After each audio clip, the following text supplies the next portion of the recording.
Hey everybody, it's been a long time since I posted anything, so I just wanted to hop on and give you a quick update on the garden. We're having a hard time getting our stuff to really take off. I'll tell you, we have corn back here that we've actually planted twice, and finally this second time it's taken off a little bit. We only have 5 actual starts though out of probably, I want to say probably about 20. But we'll take it. So anyway, we're still waiting for the corn to kind of come in there. Over here, we have rhubarb, just 3 rhubarb plants that we've already taken from a few weeks ago, and they've actually come back really nicely, which is good because I think we picked about a cup's worth of rhubarb out of them, and I put them on the stove to cook down for a sauce to put over some vanilla ice cream, and I burnt it. I'm kind of notorious for burning things. But anyway, so I'm excited for this to take off and not actually burn it. And then in front of those, we have these, they're called borlato beans. They are a red bean. So kind of excited for those to take off. And then all of these are peas. We're also kind of having a hard time with stuff yellowing. And I'm not sure if it's from overwatering, underwatering. I know that I'm not overwatering, but we do get a lot of rain here, and this soil is a clay soil, and it tends to really hold on to moisture. So I think already next year we know kind of going in that we're going to have to definitely add some amendments to prevent that, so that we get some better drainage.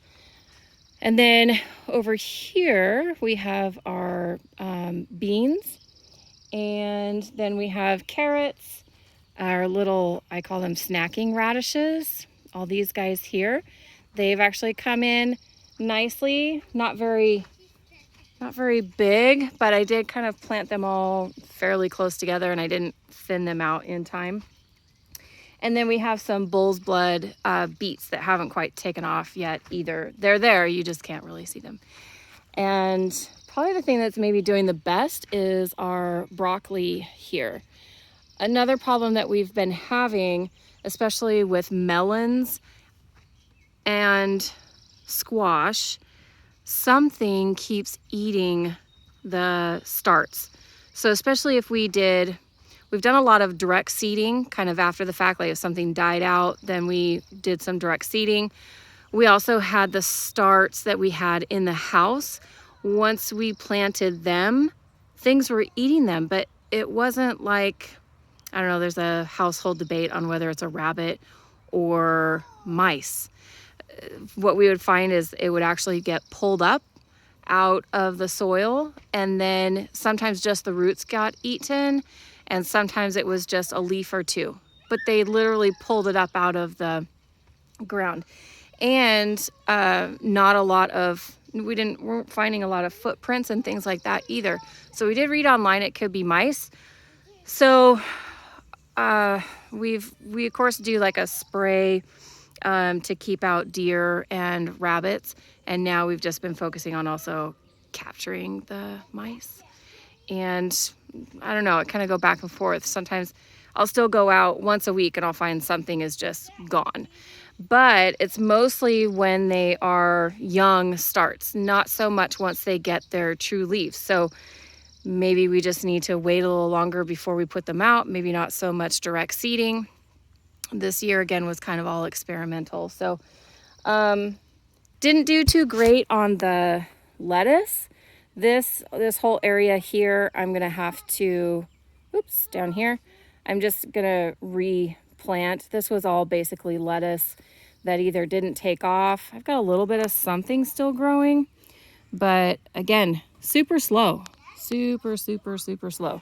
I tend to do the lettuce in the house, didn't do too bad.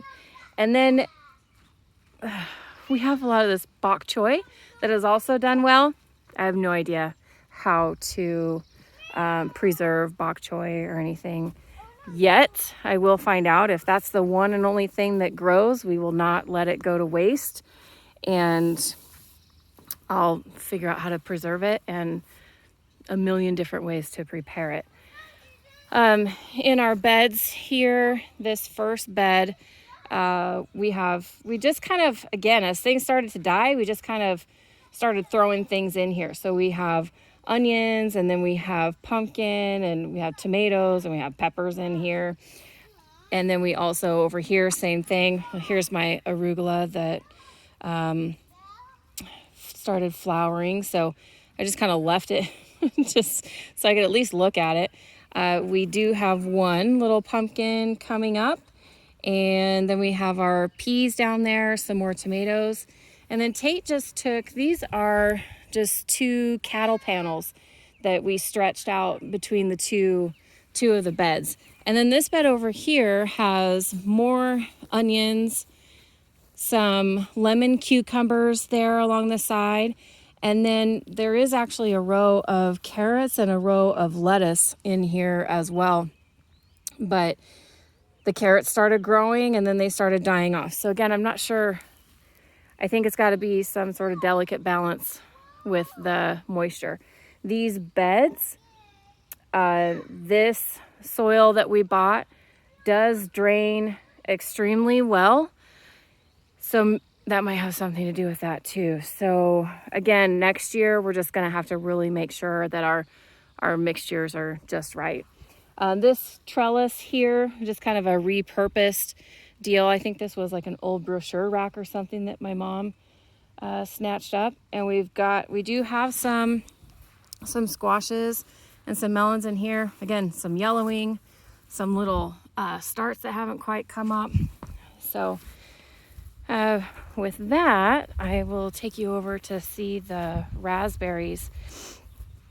The raspberries that we planted, again, we did about 400 out in the field, and then we put the rest in pots to sell, and they're actually doing really well. It's not something that we expected to get any fruit off of this first season, but I think we just might. I mean, we're starting to get some flowering.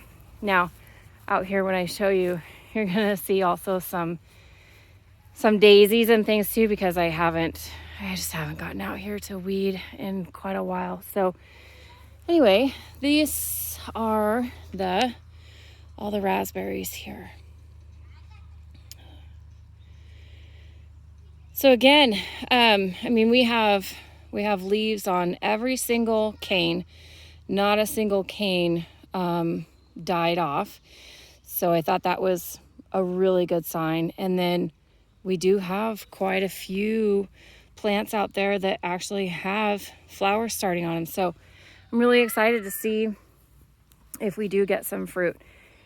We also have a bush cherry tree that we planted, and this guy kind of off and on, well, you can see maybe the cherry maybe going to ripen up, might get just a few out of it this year. And then I had planted all melons all through here. They all got eaten. Every single start got eaten. I put in some more peas out here along the edge.